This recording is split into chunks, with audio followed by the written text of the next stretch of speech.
When I got this somewhat bizarre email saying, an interesting opportunity to work with big data, I think it said big data science and resilient systems, I was shocked that there was sort of someone who was thinking about trying to bring together people around these issues that I had spent time thinking about. And it was such an appealing concept to really have 2 weeks of dedicated time to not only think about these problems, but to work with such a fantastic group of people. So that was pretty appealing. And frankly, yeah, that didn't hurt.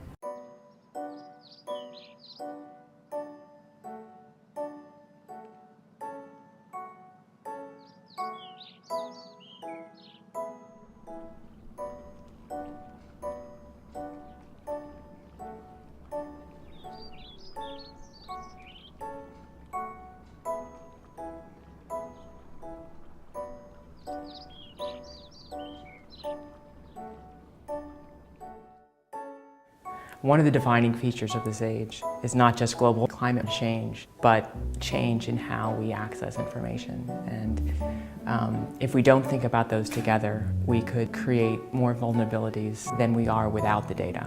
But if we think of them wisely, we can potentially solve a lot of problems. Because we have this massive amount of information, we can have the capacity of organizing in a way that people can respond better to change. We really have an opportunity. I think that all of us want to leave this having produced something that really adds to this dialogue around resilience, but maybe to the broader dialogue about how some of these large, complex, seemingly intractable systems and intractable problems can be solved. It's a great opportunity, but there's also kind of the dark side. There is big data all of a sudden being the sexiest job on earth. I mean, who would have thought when I graduated 15 years ago? What I see and what I see with some amount of concern is that this conversation is governed by people owning and selling toolkits. What I don't see is enough skill of actually making it useful and connecting the problems to the solution. In 2-3 years, if we don't solve that, there will be a disillusionment saying, oh, all that big data is useless. No, it isn't. It's not a false promise. It's just the delivery is not as good as it could be. There is very much an excitement about the power of what can happen now. But to build and really maintain and sustain resilient systems, we need to think about beyond the here and now. So when I think about big data, I also think about the big data that's behind that. I mean, the climate world is sort of has a roots of big data because there's so much information about weather that we've stored. And the other side of that temporal scale in terms of making decisions about how we do it is that the sort of voices and values of people who aren't at the table right now and can't be because they're in the future need to be considered in that process. If we don't do that effectively, it will come back and be a problem for us in the future. Far-ranging, deep diving, late running. We've had conversations in the lake. We've had conversations at 2 a.m. in the morning. We've had conversations over every meal. They haven't really stopped.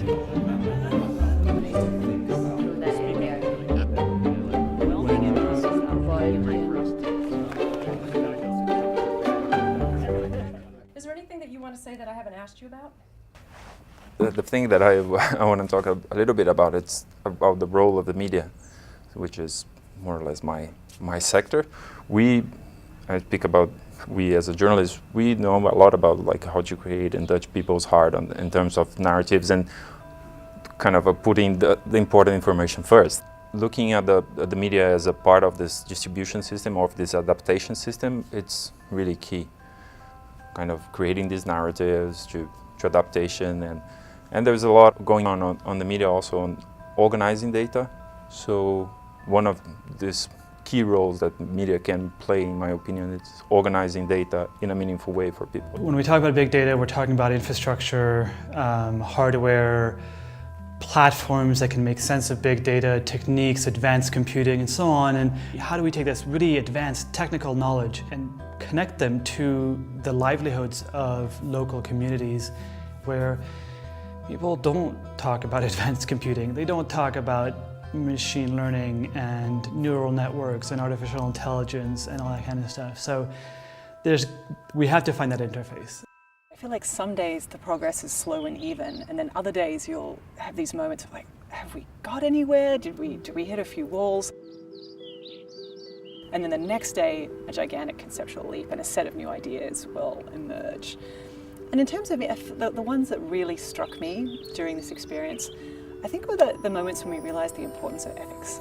That we've been talking about a range of different things, but that if we took ethics out, all of the problems that we most feared would be present. And to realize that this concept of ethics had become so central, because it certainly wasn't what we came to Bellagio to think about, but it emerged over time as this thing where we suddenly went, that actually changes this term resilience if we think about ethics and resilience. Certainly changes the term big data. Every problem that we're facing, as capital H humanity, every one of them involves a complex system. Everything that we could do that would help these systems, somebody else could do. That would harm these systems. And even some of the things we do intentionally, like with the good intentions, can harm these systems. So you have to be really careful when you're suggesting, change on large levels. And a lot of the things that we've been talking about this week have involved communities that are not our communities. And luckily, I think the conversation here is very aware of that. And there's no belief that we can parachute into somewhere and fix things, but instead, like, how do we understand these things well enough that as a whole, we can all make things slightly better. What's at stake is really how we start thinking about the datafication of our world and how the flows of power and authority and autonomy are shifting. And then what are we going to do about that? Because I feel like there's only a pretty short window of time where we can have this discussion as a society before we're locked into systems that will be extremely hard to reverse. Some people believe we're already there, that we've got to a point now where it's too difficult to put the genie back in the bottle. I don't think so. I'm a little bit more optimistic in that. I think there's an enormous amount of good that we can do by asking these kinds of questions, by having these heady conversations, and then by creating projects that will give people tools and capacities that they don't currently have.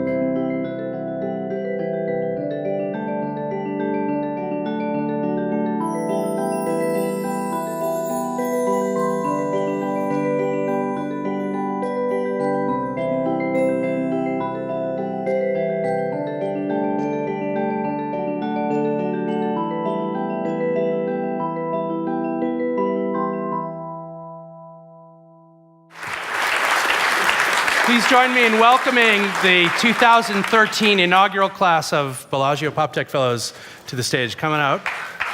Hey guys, how are you? Lovely to see you. Right this way. I feel like the cruise director. That's right. Please find your seats. I wanted to spend just a minute or so getting all of you familiar with the folks. We had a really fantastic cohort of candidates for this program, and we were intentionally selective about how we brought this particular group of people together. So I'd like to ask each of you just to say a few words about where you come from, anchor you a little bit in the universe. We heard a little bit from some of you in the video, but let's start with you, Amy. Just a sense of what you do on a daily basis and what the sort of the big project goals are for your work. Okay. So I'm a scientist, an activist, and a mother. And all of these come together in my work on climate change. I work on two aspects of climate change. One is public engagement, and the other is managing climate risks. And in public engagement, my work focuses on bringing the power of data analytics, social science, and experimentation into outreach campaigns and climate advocacy efforts. In the context of climate risk management, my focus is using new technologies to enhance access to information so that globally we can manage our resources more collectively, regionally, and enhance climate and water security in particular.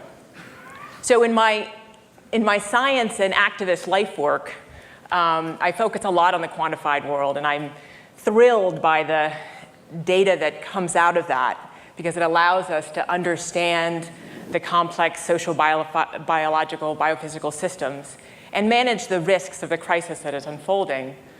However, as a mother, I watch as my child's life and culture is being shaped by digital tools and virtual spaces. And so I'm acutely aware of how, by digitizing our world, we're changing it. We're changing it in profound ways. And we're reshaping the sort of social, cultural, political forces that ultimately define how we will be able to manage, how well we'll be able to manage the climate crisis as it unfolds. So these are the issues I think about. I wanted to say one more thing, and that is, that what this always makes me constantly think about is that the decisions that we're making, not just about the emissions of greenhouse gases that we produce every day, but so many other decisions really are fundamentally shaping how vulnerable our children are to this climate crisis. And some of those decisions we're making mindfully, but a lot of them we're making mindlessly. And we really need to think about the trade-offs we make in those decisions. Gustavo, let's hear a little bit about your work. All right. I'm a journalist, and I've been working with environmental issues now for almost 10 years, spending most of my time writing about stories on climate change as well, and deforestation in the rainforests of South America. And right now, I'm coordinating a new initiative that we launched this year. It's called the Environmental News Innovation Lab, which is pretty much focused on creating applications, new tools, and projects to improve environmental coverage around the world, but mostly in developing countries. So recently, we launched a project with the Center of Investigative Journalists in South Africa to help them to track numbers of rhino poaching in national parks. So the work I was doing covering these issues led me to work with data. So I started working with forest fire data, deforestation data, and I realized that for dealing with these issues, which very often when you're reporting are very local, you're talking about a small farmer in the Amazon region doing slash and burning, but that has some kind of a global implication. Satellite data, for example, is very useful and very effective to tell this bigger story, like of the environmental change. So working with this data led me to create one project that I invite you to know. It's called infoamazonia.org, which is a platform which puts together different layers of data about mining concessions, oil concessions in the 9 countries of the Amazon, and creates this network of journalists writing stories in their local countries and combining what we try to do. The story that we're trying to create is this dialogue between the narratives on the ground and the data which comes from the satellites. So we're really trying to create contextual layers, and that's one of my main works nowadays as well. It's really pushing a kind of data journalism, which is we are calling geojournalism, because it's the capacity of telling a local story and creating this dialogue between a bigger context given by the satellite data. So, Kate, you're a computer scientist. Talk to us about your work. Well, I actually started out in the social sciences as a professor, and I have the extreme privilege of getting to work in 2 amazing interdisciplinary spaces. One is at MSR, where I get to work with theoretical physicists, with specialists in machine learning and information retrieval, with economists and anthropologists. And the other is at MIT at the Center for Civic Media, where I have extraordinary colleagues and truly just some of the most gifted students you can imagine. And several years ago, I started doing what I would call sort of large data studies of the way that people would communicate after a major disaster. So I was looking, first of all, at the huge floods we experienced in Queensland in Australia, and then at Hurricane Sandy. And I was really captured by the power and the potential of what you can do with enormous amounts of data. But I also started seeing a couple of problems emerge. And on one side, those problems are essentially epistemological, basically about how big data sees the world, that more data is better, and that somehow correlation is pretty much as good as causation. That started to worry me. And on the other side was ethics. How do we protect people who are represented in these data sets? There's some very sensitive data there that can be used to produce what's being called algorithmic discrimination. So my passion at the moment is thinking about how we might generate really strong data ethics. And in many ways, also think about due process, how we make sure that if people are discriminated against through the use of big data, they have some kind of recourse. So that's really driving my work at the moment. Patrick, data has flowed all throughout your work in digital humanitarianism. Do you want to talk about your background? Yeah, sure, and this is a great follow-up. I'm glad we went in this order. So back at PopTech 2010, Josh Nesbitt and I gave a talk on the digital humanitarian response to the Haiti earthquake. And looking at it back now, I realize that this was really our first experience with big data, with big crisis data, because we were completely overwhelmed with the overflow of crisis information coming from Haiti in the form of news reports and social media, as well as text messages even. And I've since learned that this overflow of information during disasters can be as paralyzing to humanitarian response as the absence of information. And this is really one of the major challenges we face today in the humanitarian space. It's the needle in the haystack challenge, where the needle is actionable, life-saving information. And if there's no big data, there's no haystack. Finding the needle is probably easier. But with big data, you're faced with massive amounts of information, this great sort of stack of information during disasters, which makes finding informative content in real time particularly challenging, not to mention verifying this content in real time. So these are major challenges, but I think they're solvable with advanced computing and data science and ethics. And this is what we're doing at the Qatar Foundation with my team, is experimenting with machine learning and human computing to develop next generation humanitarian technologies so that we can all make better sense of this so-called big data during disasters and perhaps even save lives in the process. Claudia Perlich is a computer scientist whose work explores the forefront of machine learning and its various many applications. Claudia, tell us a little bit about what you do. So as I started saying in the video, it must have been maybe 15 years ago when I was just some kind of a strange geek who got completely fascinated with playing around with data and digging around. It's like a detective game, and you're trying to figure out what secrets it's hiding and what you can find there. And 12 years later, now people call it the sexiest job. From what I've seen here on the stage over the last 2 days, I'm sure there's a lot more sexy stuff to do than what I do. But that being said, so my background is in machine learning, and I went and spent some time at IBM Research working on all kinds of problems, from analyzing Twitter feeds over breast cancer data. So I'm not very particular about what the data is, as long as you let me just go and have fun with it and try to figure out what's in there. Since then, I now am chief scientist of a startup in the city that does display advertising, which I find a fun playground to just learn what works and what doesn't. I think this is the real segue in where I see my role, or my main role today. I'm kind of observing what's going on in the general culture, how people perceive big data and how it's talked about. And I think I would love to be a voice of reason and a facilitator to help people who really need to make big data useful, but can't quite cut through the hype of what's being said. So I want to bring people together who really have the skill set that you need to have today, and those who have really interesting problems that can help to shape the world. And I would like to invite all of you to talk to me, come and catch up with me, and I'd love to be part of whatever interesting thing you're doing with data.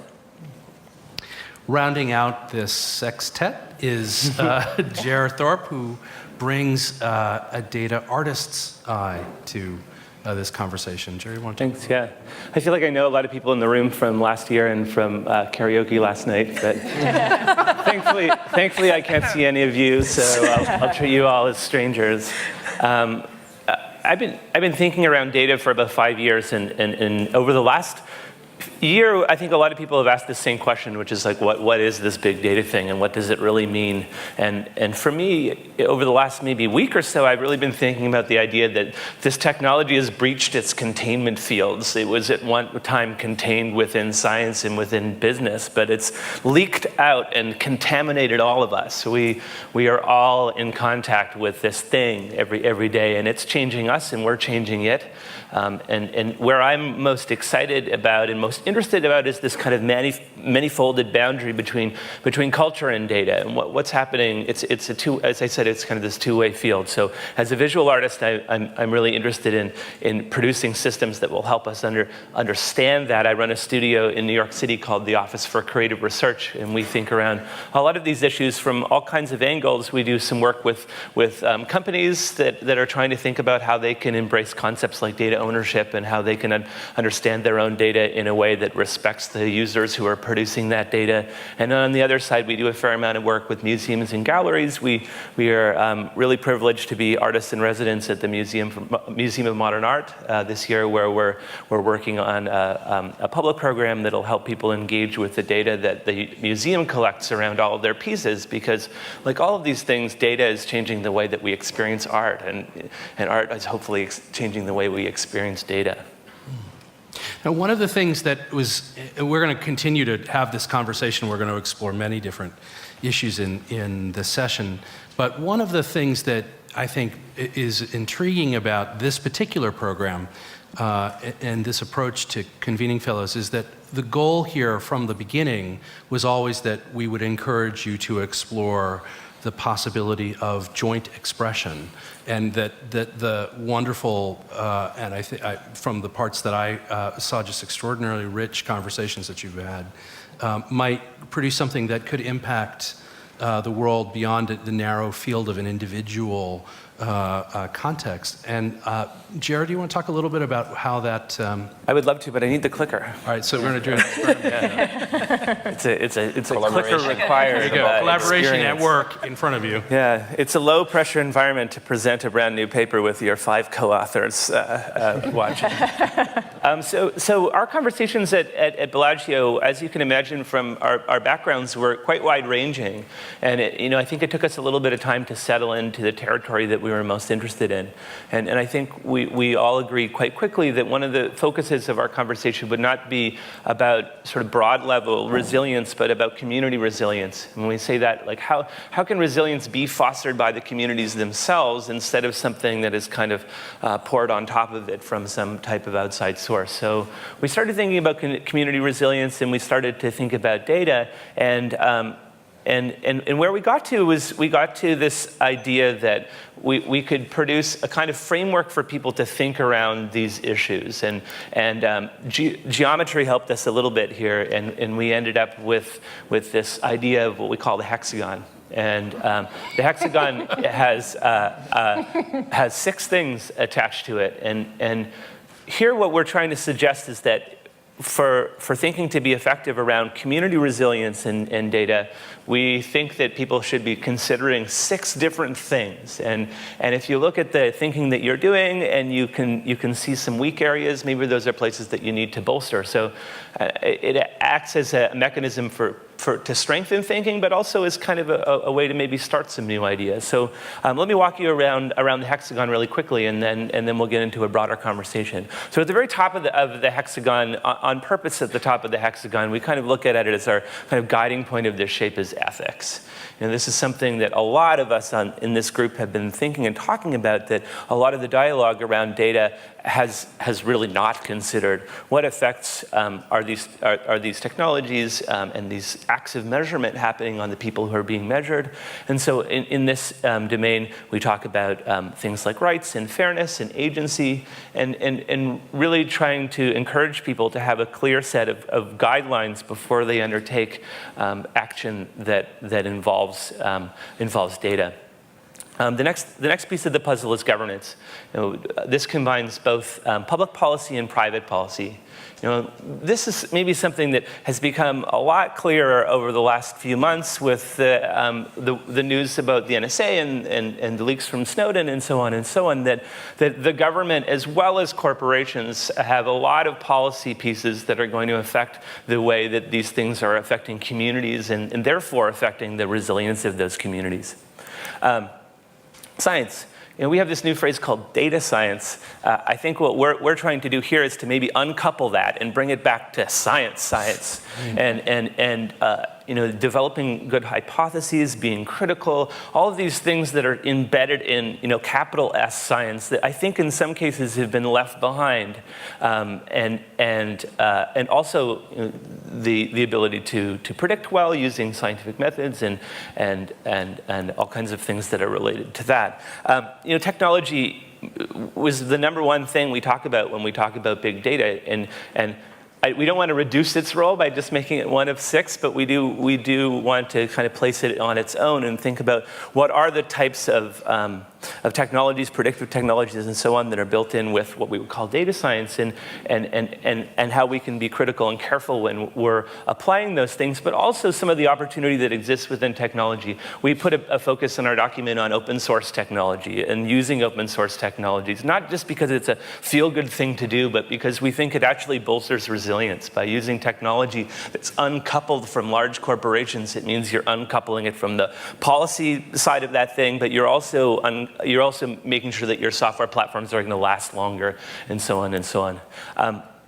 The second last one is place. And an easy way of saying this is that a project that works somewhere may very well not work somewhere else. A project that works somewhere and is helpful somewhere may be in fact destructive somewhere else. So when we're developing these types of strategies, it's really important to consider the place. And by that we mean the natural environment and the built environment, but also things like the climate, neighborhoods, cities, so on and so on and so on. And then finally, this idea of socio-cultural context. So this is the types of behaviors that are inherent to a culture, but also these things that we would broadly call cultural activities. So arts, media, journalism that can really help bolster and strengthen these systems. I'm swinging back to ethics at the end because really this is the focus of our document. We've been using the term ethical resilience to think about how can we try to bolster resilience, but not taking steps that go so far that they remove the individual rights of the people who are involved. So I think I'm going to leave this slide up for our conversation. We might use it as a touch point as we move forward, but I'll just end in saying that this white paper is now available for download. There will be a slide up that will have the link. It's been posted to the PopTech site. It's been posted, I think, to the PopTech Twitter as well. All of us will be madly tweeting it away. And as a white paper, the purpose of it is to try to get as many people into this conversation as we can. So please read the white paper. Tell us where we were wrong. Also tell us where we were right, because we like that. But maybe more importantly, add your voice to the conversation, because this is something that I think is really important, and we would love to have all of your collective brains in the discussion. That's great. And as we said, it's going out, and it's going to, I think, continue to evolve, and that feedback loop, I think, is really important as we take the conversation forward. I'm going to bounce around and ask these guys some questions and elaborate. If you have questions and want to ask things of the panel, the way we're going to handle this is please email them in to questions@poptech.org, and there's a way for us to see them as they come in and pick a few out if that's valuable to you, or tweet them, and we'll be paying attention as we go. I want to start with Patrick, actually. I'm gonna bounce around, but Patrick, one of the questions you raised during the workshop was resilience for whom? Can you explore that a little bit? Sure, yeah, that's a question that came back in and out, because it's very easy when we're talking about big data and data science and technology, you start no longer thinking about resilience perhaps as a political issue or a community-based issue, but as a technical issue.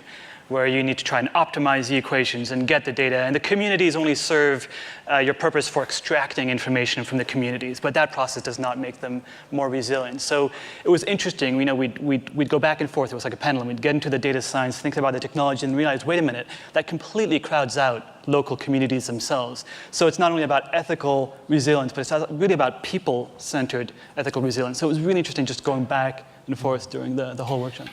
In that context, Patrick, do the communities today that, I know this is an overly broad question, but in the communities that you work with, do you find that the right kinds of literacies are there? Are the right kinds of competencies there to make that a meaningful exercise? And if not, what do we need to do to encourage them? So that's a great question. I think another speaker earlier today sort of got at this as well. It's not about us trying to change them so we can work with other communities and learn from them. It's about us matching our tools and our approaches to meet the needs and the way that others communicate. So obviously, literacy, period, is an issue in many areas where disasters strike. So how do you deal with that? Do you go with voice-based solutions and so on? So that's something we always have to keep in mind. And that goes back to what Kate said as well, is we talk about big data and its exclusions. Who are we excluding from big data?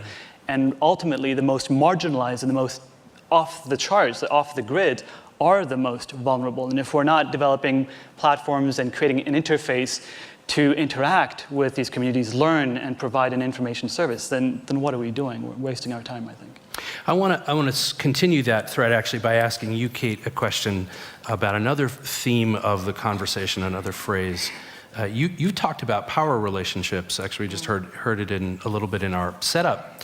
But I want to ask you about data feudalism and this idea that if information is power and absolute power corrupts absolutely, absolute information may be an amplifier thereof. So do you want to talk a little bit about how does this conversation sit within this larger set of issues? Well, it's a great point. We love this term, data feudalism. Lord Zuckerberg. Exactly, Lord Zuckerberg. It's really interesting. We discovered that we're all tilling Farmville plots. Sorry. Exactly. Tenant farms.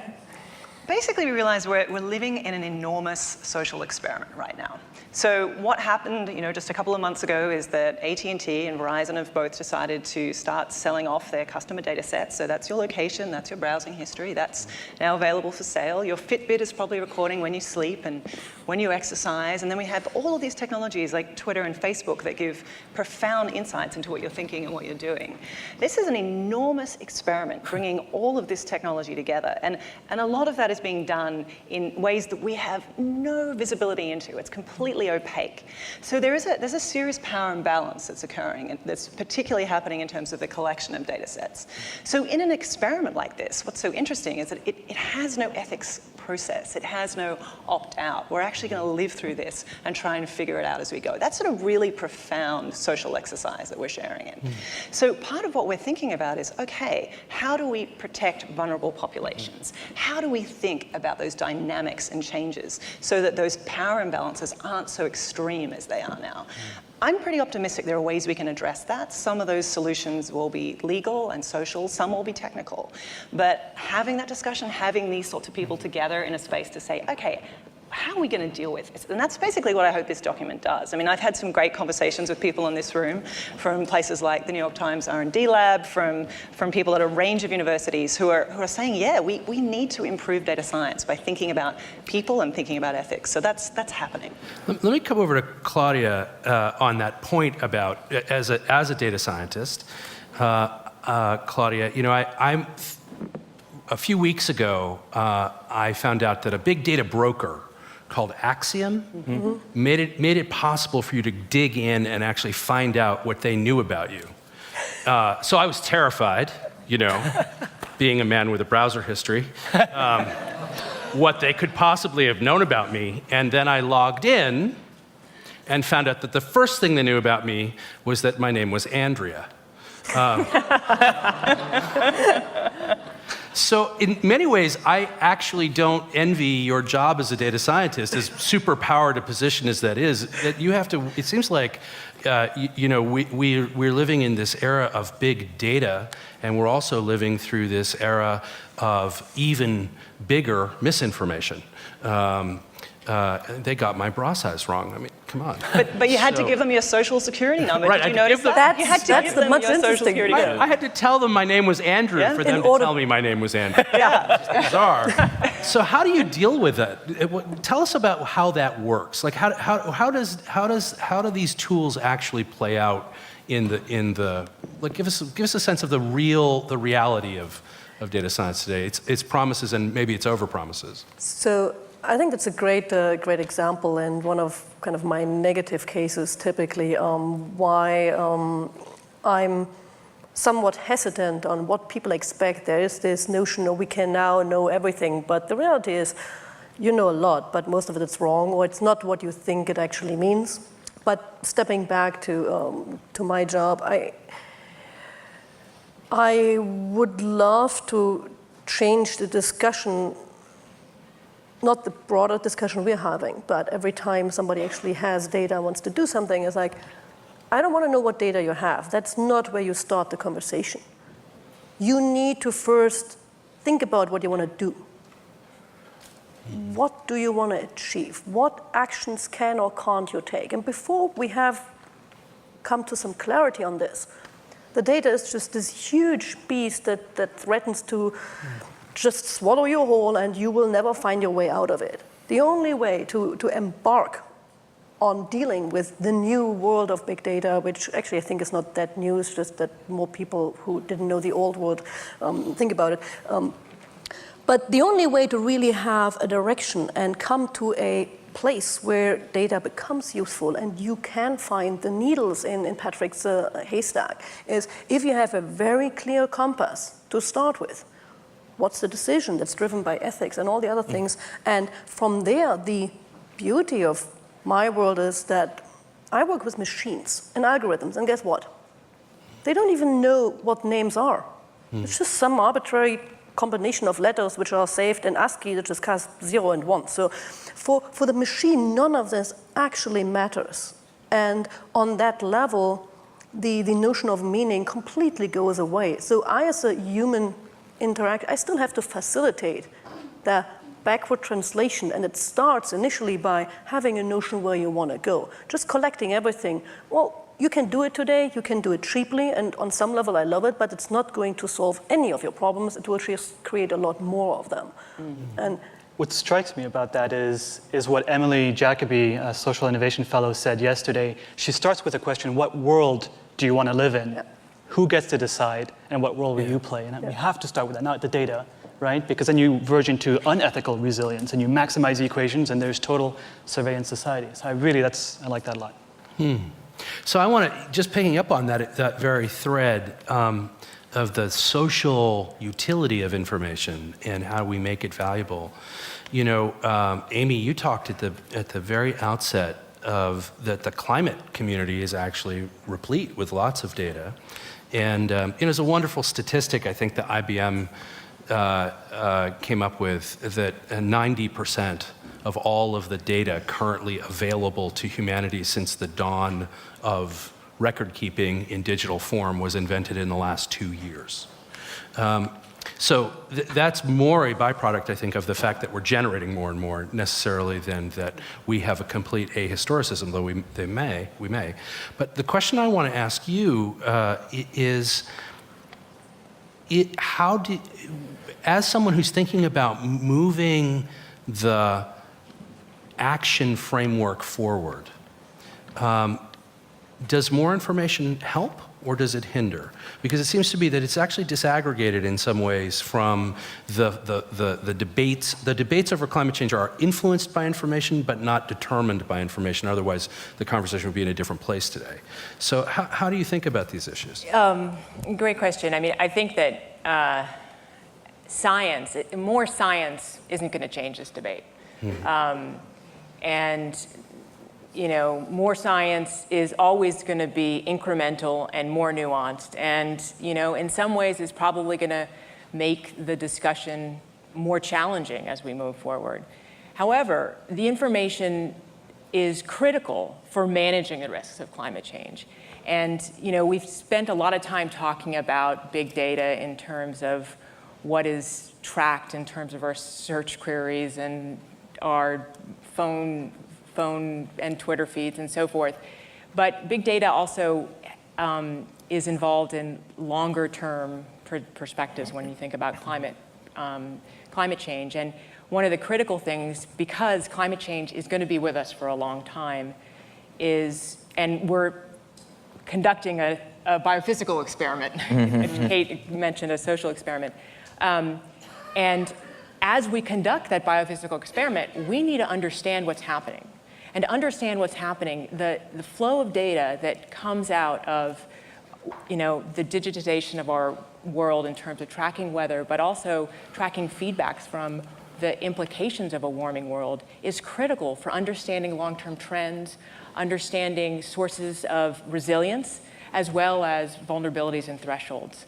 So the short term can help for feedbacks and response on the climate system, but the long term is really critical for understanding where we're headed. So what that points out to me is the gap between having the right information and the right scale of information and the right mechanisms to produce it in a way that balances inclusivity and respect for underlying rights to privacy and the kinds of things that you talk about in the ethical frame. And that enormous gap between producing information, that kind of wonderful, beneficial kinds of information, and our gap in being able to understand what to do about it and how to act upon it and how to move that forward. So I want to turn to you, Gustavo. You're in that world, and one of those mechanisms of thinking about both the relationship between data and journalism and media in general, which is in many ways one of the primary sensor distribution networks we have for what to do about the world when we read about it on the web or on the papers.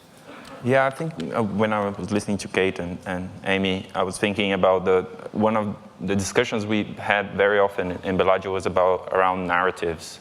And that was, of course, very appealing to me because I deal with this. But as we are in the middle of this experiment, as you said, we are also shaping the narrative. And for me, being there in the middle of the discussion, which is really surprising to me because I come from this background of being a data journalist, so data is great. I mean, it just helps to do my work. But then I realized that actually can be the narrative around if it's good or bad or how it works is being shaping as well. It's being shaped now. So I think the role that we're going to play on shaping this narrative, how this experiment is going to end up both on the physical world and the social world is going to be key. And one of the main concerns also that I think we had there was this tension between the local and the global. Because when we are talking now about collecting data, we were talking about like our phones or sensors acting as sensors or like sensors around the cities. That's a whole new conference maybe we can create here just to discuss sensors and the ethics behind collecting data in the cities. But we kind of looking a lot on the hyperlocal data. And again, as a journalist, you start thinking, so if we're just concerned about our hyperlocal data, what's the role of creating a narrative about the problems in Syria or climate change? So how not having this global perspective, although we all know how we are interlinked, affect community resilience. So if I'm talking about the community in the Amazon, their resilience is clearly linked with the meat market of Europe because they're pushing like land grab and other things around that region. So this tension between local and global data is really important, I think. Absolutely. Jerry, I want to come to you because this question of so that leads to another interesting point. So you're trying to produce the right information with the right kinds of lenses and constraints so that you cover I think some irresolvable tensions, I think, between privacy, inclusivity, value, actionability, all of these other things, in a way that overcomes perhaps a cognitive gap and connects us to meaningful action, connects us to what to do when we actually sense these kinds of signals. And that, how to make things usable, useful, actionable is a design brief. And so as someone who thinks about the aesthetics and actionability and interfaces, do you want to talk about the role of design there? Well, I mean, I think actionable is an interesting term to use, but I think people are trying to find ways to make decisions based on data right now, and I think we can couple that with another requirement, which is like how to use data to make better questions, and so. I always break down, I do a lot of data visualization, and in data visualization I break it down into two purposes. We have like this reductive form of data visualization, which is about taking something complicated and making it more simple, which is really important in a lot of these realms. But there's also a second piece of it, which is this revelatory purpose. Let's show us things that we may have not seen before. To me, as a designer, I think we need to make sure that our focus is on both of those things, because we're not really at the point right now where all we need to do is make decisions. We also need to learn a lot more about what's happening to sort of keep those two avenues open is very, very, very important for me. Now, I think design plays an incredibly big role in this process. But it can also be a really dangerous instrument, as we've probably seen. The data I could produce a data visualization on any side of any topic and probably convince you that one of those two sides are correct. So, what resonates for me in the through line of all of these different considerations around these questions of data, and it goes back to your collective hexagon. Is that if you think about the roles that are implicit in that hexagon, right? Governance structures and social, cultural context. And by the way, let's bring the URL up for folks. If you want to download the collective work of the fellows, first big collective expression of the fellows. But that hexagon is about solving ethical concerns, but it seems to be as much about building a whole social system around data. That if you're going to do this in communities, you've got to actually talk to the people in charge and the people on the street and the people who have institutions and the technologists who are going to produce the sensors. It's actually a huge coordination task around the sort of an ecosystem around what you're trying to do. Any of you want to take that? I think that's absolutely right. I think that's the enormous challenge that we're facing, and precisely Amy's point about this need for data about the long term. We need to have data that looks at not just 50 years, but 500 years out. What's going to be happening to these kinds of systems? But there's a confusion that happens when we try to think about the data collection in natural systems with human systems. We introduce a whole lot of new risks and vulnerabilities when we do massive human data collection. So disarticulating those and then thinking about it on the ground, how you get people involved so they can participate in how we design data systems, I think that's one of the key issues we're facing, which is actually why we'd like to invite everybody here. If you've got time tomorrow for breakfast, we're going to be gathering around the corner at the coffee shop, and we would love to actually have this conversation with you, particularly if you're working on these kinds of issues in communities, because we think that's exactly in these sorts of spaces where we can have these conversations and we can move the debate forward. Amy. So can I just add to that? We had a presentation yesterday on citizen science, and there is a really important movement in engaging people in science to get people more involved in climate and conservation issues. And I think that there's a parallel here, providing people a pathway for being involved in the understanding the implications and addressing the challenges that the collection of data can provide can make us all better stewards of the earth and of our societies. It's about being mindful. It's about being mindful, exactly. Yeah, it all comes together. That's right. I have one last question for all of you, and that is, can you give us a negative lesson? That is to say, as much as we're talking about what needs to happen, can we talk about what needs to not happen? That is to say, give us an example of something that is sort of pushes us to the right place but keeps us out of the wrong places. Do you want to talk? Patrick, why don't you So bad things, I can talk a little about. Patrick doesn't do negative. Actually, a topic that we all discussed during the time in Bellagio was that trust is important for resilience, social bonds and so on. And this surveillance state that we live in kind of breaks a lot of that trust, right? The kernel, at least in the humanitarian space, of data privacy and data protection is informed consent. How many times do we realize, by accident sometimes, that, oh wow, so I'm using my flashlight on my app, just like the presentation yesterday, and somebody's actually pulling location information, and just flagrant sort of violation of basic privacy, human rights, and all that stuff. And I think that's a very dangerous space. And I think one of the most interesting, though, themes to come out of Bellagio was I didn't expect that we would necessarily go to that. I think we would go about, let's see what role we can play, rather than what society we want to live in, and that got flipped, and that was very important. I'm just paranoid, I guess, about this whole data privacy. That's just there's no data privacy, and that's a problem for resilience in local communities. Jer, and then Claudia. Yeah, I'll try to be quick with this. The New York Times published this story about 3 weeks ago that a researcher, capital R, ambiguous researcher, had discovered the saddest location in New York City. It was a school called Hunter College, and Hunter College aggregated meetings. Lots of parents were interested in this. The students had large discussion around what was happening. A journalist finally went back to the researcher and asked him to dig back into the data, and it turned out it was completely false. Completely false. He'd made a mistake. He was using a very small data set. But the romanticism of big data allows us to publish a headline like that, which was only mildly destructive on a community, but could have been much more destructive on a community.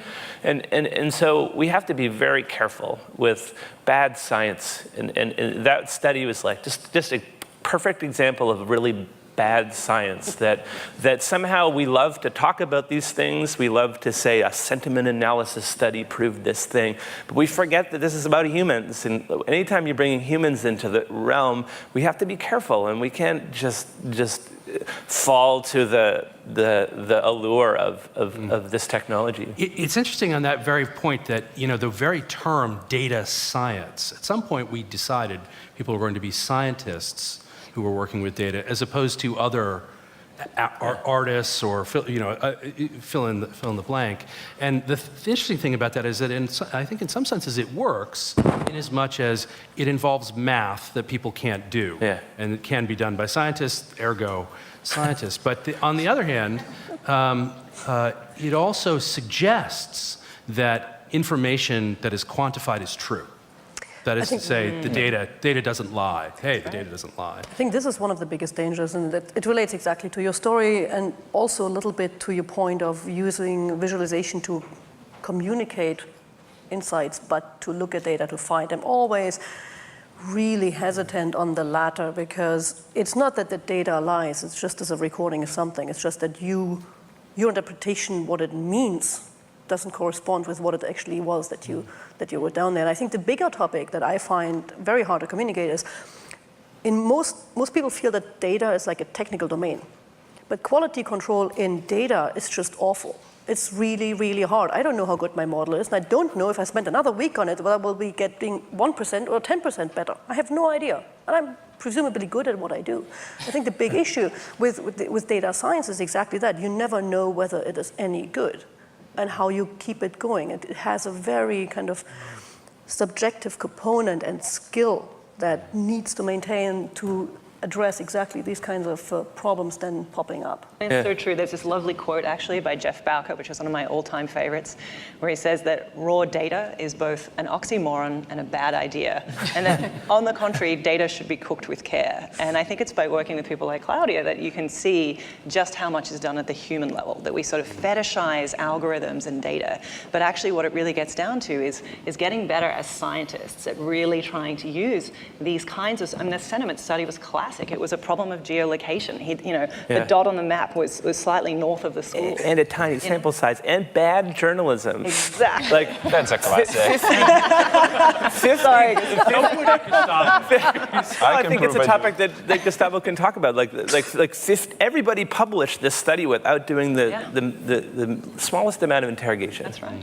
Yeah, there's a lot to be done in terms of data literacy. We haven't talked about that, but for journalists, it should be maybe a class in the university nowadays. Because we are talking about data journalism is also almost like a pleonasm. We always have been working with data, but we need more literacy now around tools and this kind of things. No? So that gets to, going back to something that Andrew said, that data scientists, it's okay that it's scientists because it's math and other people can't do it or something.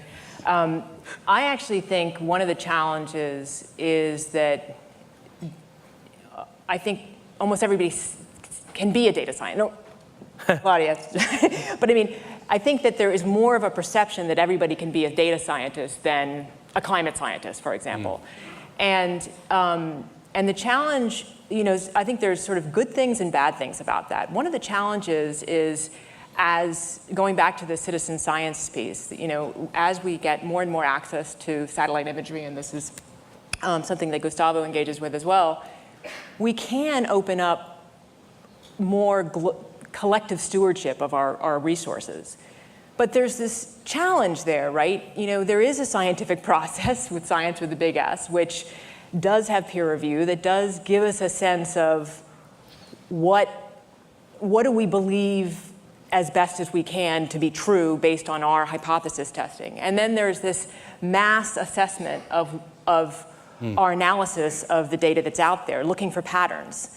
Now, I think there's something that can be gleaned from that, but the challenge is you could have headlines saying, whatever's happened to the deforestation is assessed this way because I made this map and I, am a data scientist and know nothing about what kind of trees are out there or whatever, but I can make this map. And you can imagine a shift in what is published, which is not expert-driven, but it's populist-driven, about describing what's happening on the Earth. And I sort of feel a tension there, because I think there's a lot of opportunity for engaging the public on this, but there are a lot of challenges that could guide us and misguide us in different ways. Yeah, I mean, just to close, on Jer's anecdote, that question of what's the saddest place in New York might be the wrong question, because the saddest place in New York isn't a place that we can get to, or that they just geographically got it wrong and it's Anthony Weiner's house. So, and with that, please join me in thanking